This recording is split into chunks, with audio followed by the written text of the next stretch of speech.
She didn't say good morning.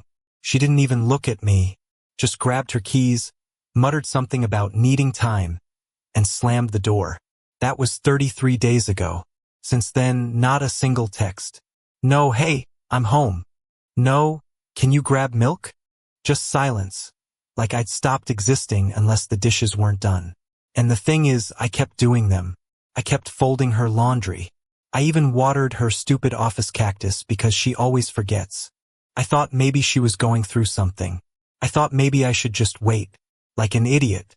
But last night something changed. She walked through the front door like nothing happened.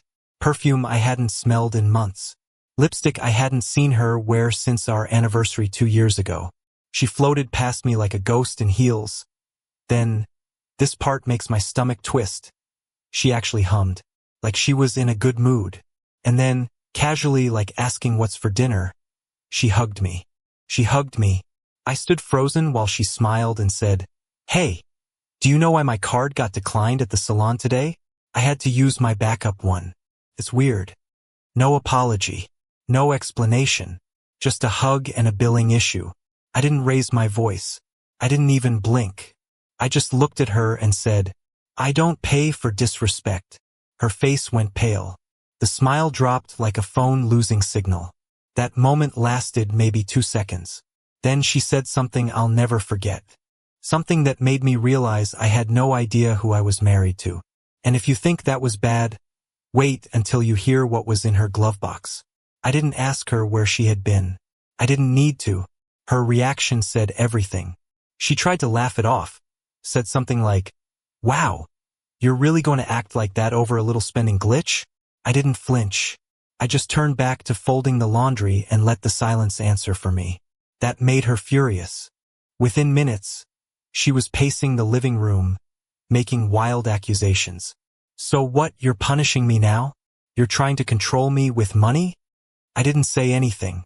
I just kept folding. That seemed to rattle her more than yelling ever could.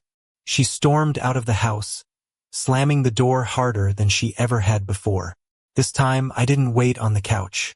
I logged into our old shared Amazon account out of curiosity.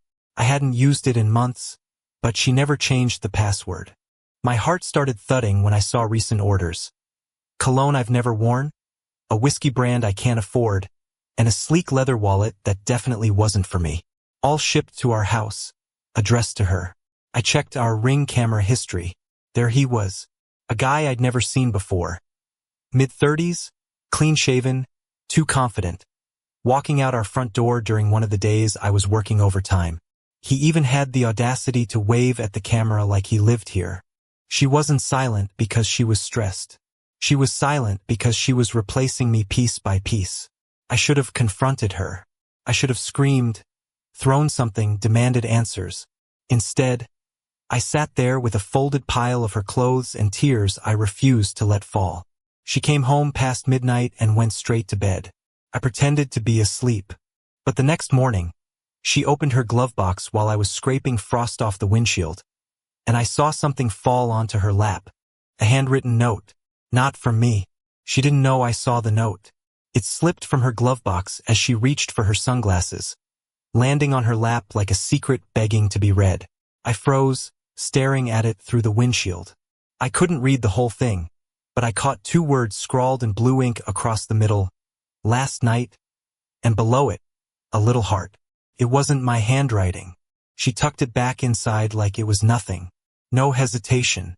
No guilt. I should have confronted her right then. But instead, I got into the car and asked if she wanted coffee. She said, "Yeah, oat milk like always," as if we were still some kind of functioning couple. We drove in silence. Her phone buzzed twice, and she tilted it away from me every time. When I asked who it was, she muttered, "Just work," and changed the subject. I let her talk. She told me about some coworker's promotion, something about gym memberships, some stupid story about a squirrel at the gas station. All of it washed over me like background noise because all I could see was that note. That afternoon, when she left her phone in the bathroom, I checked the contacts. A new one. James, contractor. I tapped the message thread, heart pounding. The last one read, "Can't stop thinking about you. Last night was unreal." Let me know when I can see you again. Tell your husband you're working late if you need an excuse. I didn't scream. I didn't throw the phone. I just sat on the edge of the tub with the tile freezing against my feet and read it 3 times over. Then I forwarded it to myself. I spent the next few hours walking in circles around the backyard like an idiot. I rehearsed what I'd say. I imagined packing her bags. But when she came home that night, she kissed my cheek like she hadn't just shattered every remaining piece of me. And I kissed her back. Why? Because I still wasn't ready to believe it. But the truth? It was already living in our house. Literally. Because 2 days later, I found something in the laundry that didn't belong to either of us. I was sorting through a pile of laundry on Sunday morning, just like I always do. Her clothes always had this faint citrusy scent from her overpriced detergent. But in the middle of folding one of her gym tops, something dropped to the floor. I thought it was a sock. It wasn't. It was a black t-shirt 2 sizes too big. Not mine. Not hers. First, I just stared at it. No tag, no logo, no smell. Just a plain men's shirt that didn't belong to either of us. I went through every excuse in the book. Maybe it was from the laundromat. Maybe it got mixed in at the gym. Maybe I was going crazy. I shoved it back into the basket and said nothing. But later that day, I saw her wearing it. Not outside. Not around the house. In bed. She wore it like it was hers. Like it was special. I walked into the room and saw her curled up on the edge of the mattress, scrolling through her phone with her legs tangled under that shirt, and I swear something snapped inside me. I asked, "Where'd you get that?" She looked up like she didn't understand the question. "What?" "The shirt." She blinked. "Oh, I don't know. Must be one of yours." It wasn't, and she knew it. But she didn't flinch. Just kept scrolling like it wasn't a big deal. That night I couldn't sleep. I laid next to her while she snored softly in that stranger's shirt. I stared at the ceiling and thought about how many lies she'd told me without ever moving her lips. Silence is a brutal kind of betrayal, because it gives your imagination too much room to work with. So I did something I hadn't done in years. I snooped. While she was in the shower the next morning, I opened her laptop. She never changes her password. I wasn't even sure what I was looking for, but within minutes, I found a hidden folder on her desktop labeled Work. Inside were screenshots, messages, a hotel receipt, and a photo. One photo that made my stomach twist so hard I nearly dropped the laptop. She wasn't just cheating. She was documenting it. I stared at the photo on her screen until my vision blurred. It was the 2 of them, my wife laughing, leaning into him like I didn't exist. They were sitting on a hotel balcony. She wore the sundress I bought her for our 5th anniversary. He wore the shirt I just found in our laundry. And between them, 2 half-empty glasses and a look on her face I hadn't seen in years. That soft, weightless kind of smile she used to give me. I closed the laptop without saving or copying anything. I don't know why. Maybe I didn't want proof. Maybe I didn't want to be the guy who kept a digital receipt of his own humiliation. Or maybe I already knew no one would believe me unless they saw her like I just had. When she stepped out of the shower minutes later, wrapped in a towel and humming, I thought my knees would give out. She kissed my shoulder in passing and said, "Can you make coffee today? I'm running late." Just like that. No idea what I had seen. No clue I was seconds from collapsing. I made the coffee. My hands were shaking, but I still did it. That night, I sat in the garage and stared at our car. Her lipstick was smudged on the rearview mirror. Her perfume still lingered on the seat. I thought about driving somewhere, anywhere, but my name was still on the mortgage. My clothes were still in the closet. My toothbrush still hung beside hers. This was my life, and it felt like someone else was living in it while I stood at the window watching. The next morning, I asked her directly, "Are you happy with me?" She looked confused. Then she smiled and said, "You're stable. That counts for something, right?" Stable. Like a chair. Like a shelf. Like something you put your purse on before walking away. I nodded, but something in me cracked. And for the first time in this entire mess, I started to feel something I hadn't felt in weeks. Not sadness. Not jealousy. Something sharper. Resolve. I didn't speak to her for 2 full days after that. Not because I wanted to punish her. God, no. I just didn't trust my voice. I was scared of what might come out if I opened my mouth. Not yelling, something worse. Honesty. She didn't seem to notice anyway. Her routine didn't change. Still left the house with fresh makeup. Still returned late and brushed off my questions with little jokes. She even called me babe again once, as if resurrecting old terms would stitch the past back together. I kept pretending not to notice when she'd hide her phone as soon as I entered a room. Pretending I didn't hear her whisper laughing through the bathroom door while I sat on the other side, alone on the stairs. Pretending I didn't know where her new bruises came from. But something was shifting in me. Quietly, I started packing little things. Not dramatically. Just socks, a couple shirts, some tools from the garage. I tucked them into a duffel bag in the trunk of my car under a pile of blankets. She never looked there. Why would she? She barely looked at me. Then on Friday night, something happened I didn't expect. She came home crying. Not sobbing, not dramatic. Just red eyes, blotchy cheeks, and this glassy look I hadn't seen in years.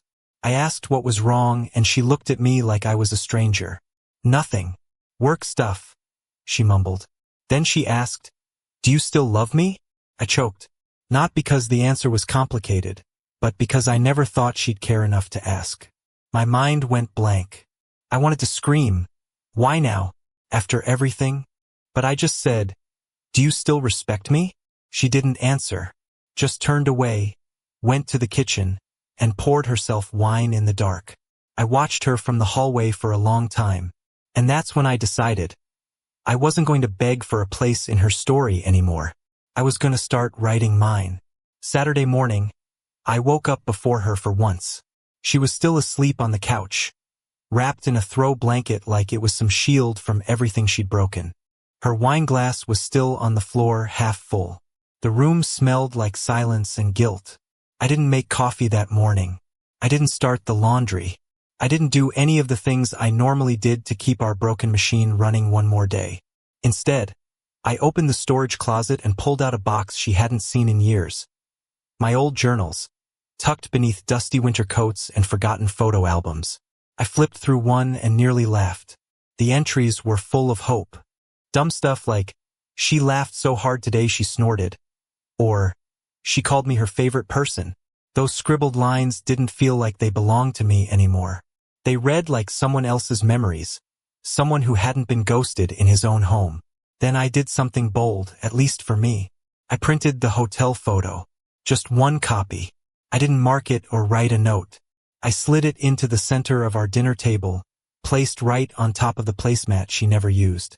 And then I waited. She didn't come downstairs until almost noon. No makeup. No excuses. Just tired eyes and that usual fake stretch followed by a mumbled morning. I watched her walk into the kitchen. She didn't see the photo right away, but when she did, everything froze. She stared. No gasp. No tears. Just this dull, quiet realization spreading across her face like spilled ink. I could see it in her eyes. She knew the act was over. Still, she tried. "It's not what you think," she whispered. I said nothing. She reached for the photo slowly, like it might burn her fingers. Then she asked the most ridiculous question I've ever heard in my life. "Did someone send this to you?" That's when I finally stood up. Because the truth was worse than anything she could guess. No one had to send it. She had saved it herself. She stood there, still holding the photo between her fingers, waiting for me to scream or throw something or break down. But I didn't. I just looked at her, really looked, and for the first time in months, I wasn't angry. I was done. "I didn't need anyone to send it to me," I said calmly. "You saved it on your laptop. Labeled under work. That's what I've become to you, huh? Just background noise while you live another life." She opened her mouth, but nothing came out. Not denial. Not apology. Just silence. For a woman who'd spent the last month pretending I didn't exist, suddenly she didn't seem to know how to handle being seen. "I'm not yelling because I'm not fighting for this anymore," I added. "I already packed a bag. I'm not leaving because I'm weak." I'm leaving because I finally realized I deserve to be more than tolerated. Her eyes welled up, and for once I didn't feel small. I didn't feel pathetic. I felt free. I walked out of that house with nothing but my duffel bag, my car keys, and a feeling I hadn't felt in years: relief. That was 2 months ago. Since then, I've moved into a small apartment across town. It's quiet, still lonely some days, but I wake up and breathe without dread. I read. I cook weird meals without judgment. I talk to people. I even started journaling again, new entries, ones filled with actual hope, not desperate optimism. And the best part? I finally feel like me again. Not her background character, not her placeholder, just me. She called once. I let it ring. Sometimes closure isn't a dramatic showdown. It's just not answering when they finally notice you're gone.